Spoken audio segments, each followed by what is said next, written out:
নমস্কার বন্ধুরা, বৃন্দাস কিচেনে আপনাদের সকলকে জানাই স্বাগত। আজ আমি তৈরি করে দেখাবো আটা ময়দা ছাড়াই একটি স্বাস্থ্যকর জলখাবারের রেসিপি, যেটা মাত্র 1 চামচ তেল দিয়েই তৈরি হয়ে যাবে। তো চলুন শুরু করা যাক।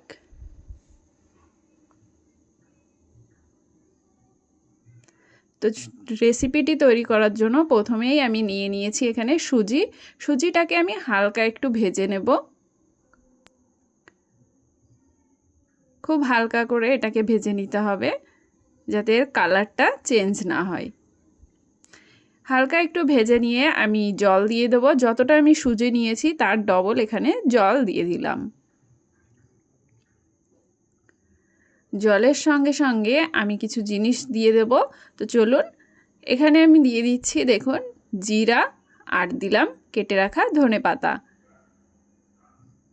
কাঁচা জিরে আর ধনেপাতা দিলে এটা কিন্তু খেতে খুবই সুস্বাদু হবে। আর তার সঙ্গে দিয়ে দিলাম সামান্য একটু লবণ। এইখানে আপনারা চাইলে চিলি ফ্লেক্সও ব্যবহার করতে পারেন, কিন্তু যেহেতু আমার বাড়িতে বাচ্চা খাবে তাই আমি চিলি ফ্লেক্সটা দিলাম না। তো দেখুন, ডোটা আমার প্রায় রেডি হয়ে এসেছে। এই রেসিপিটি বাড়িতে একবার অবশ্যই তৈরি করে দেখুন, এটা খেতে কিন্তু খুবই ভালো হয় আর খুবই স্বাস্থ্যকর। মাত্র 1 চামচ তেল দিয়েই এটা তৈরি হয়ে যাবে। তো এবার এটাকে হালকা একটু ঠান্ডা করে আমি এভাবে ভালো করে মেখে নেব।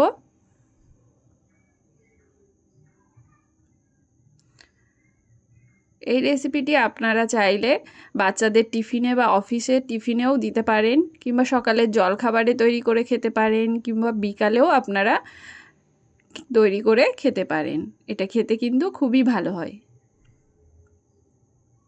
দেখুন, এটাকে ভালো করে মেখে নিয়ে আমি এখান থেকে ছোট্ট ছোট্ট একটু করে লেচি কেটে নিচ্ছি, আর সেটা দিয়ে আমি চুষি পিঠা তৈরি করে নিচ্ছি এভাবে। এই দেখুন, হাতের তালুর সাহায্যে এটা তৈরি করা কিন্তু খুবই সহজ। এই দেখুন, আর তৈরি করতেও কিন্তু খুব বেশি একটা টাইম লাগে না।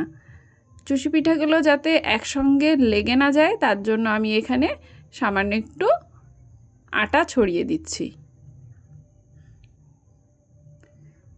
তো এক এক করে আমি সমস্ত পিঠাগুলো তৈরি করে নেব।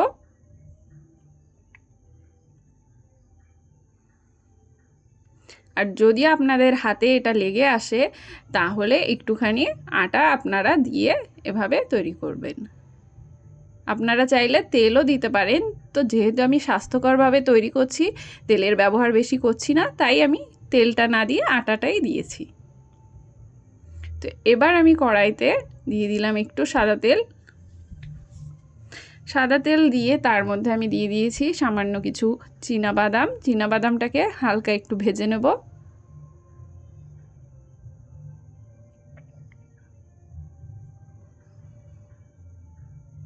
তো দেখুন, চীনাবাদামটা আমার হালকা ভাজা হয়ে গেছে। এবার আমি এতে দিয়ে দেব সর্ষে ফোড়ন, আর তার সঙ্গে দিয়ে দেব কয়েকটা কারি পাতা। এবার এর মধ্যে আমি বেশ কিছু সবজি ব্যবহার করব। তার মধ্যে দিয়ে দিচ্ছি আমি প্রথমেই পেঁয়াজটাকে আমি একটু বড় বড় করে কেটে রেখেছি। তো পেঁয়াজটা দিয়ে খুব বেশি ভাজবো না, হালকা একটু নাড়াচাড়া করে আমি বাকি সবজিগুলো দিয়ে দিচ্ছি। এখানে আমি বিনস, মটরশুঁটি, ভুট্টা আর কাঁচা লঙ্কা, তার সঙ্গে ক্যাপসিকামও ব্যবহার করেছি। আপনারা আপনাদের পছন্দ অনুযায়ী যে কোনো সবজি এতে অ্যাড করতে পারেন।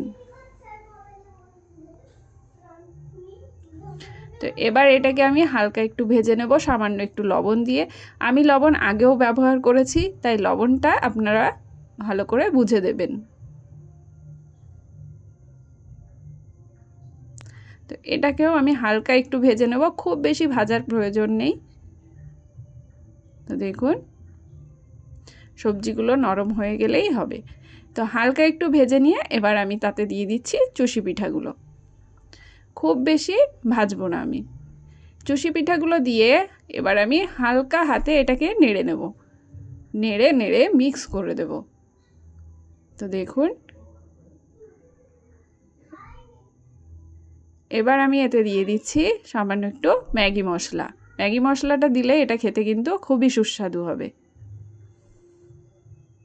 তো আপনারা যদি চান চুষি পিঠাগুলোকে কিন্তু আগে স্টিম বা সিদ্ধও করে নিতে পারেন, তবে আমি এখানে কিছুই করিনি, আমি ডাইরেক্ট ব্যবহার করছি আর হালকা হাতে এটাকে নেড়ে নেড়ে মিক্স করে নিচ্ছি। এই দেখুন এভাবে। তো দেখতেই পাচ্ছেন আজকের রেসিপি আমার একদম রেডি হয়ে গেছে। আজকের রেসিপি আপনাদের কেমন লাগলো অবশ্যই কমেন্ট করে জানাবেন, আর রেসিপিটি ভালো লাগলে লাইক শেয়ার কমেন্ট করতে একদম ভুলবেন না কিন্তু। আর চ্যানেলটিকে সাবস্ক্রাইব করে পাশে থাকবেন, পাশে থাকা বেল আইকনটি প্রেস করতে একদম ভুলবেন না নতুন ভিডিওর আপডেট পেতে। তো আজ আসি, টাটা।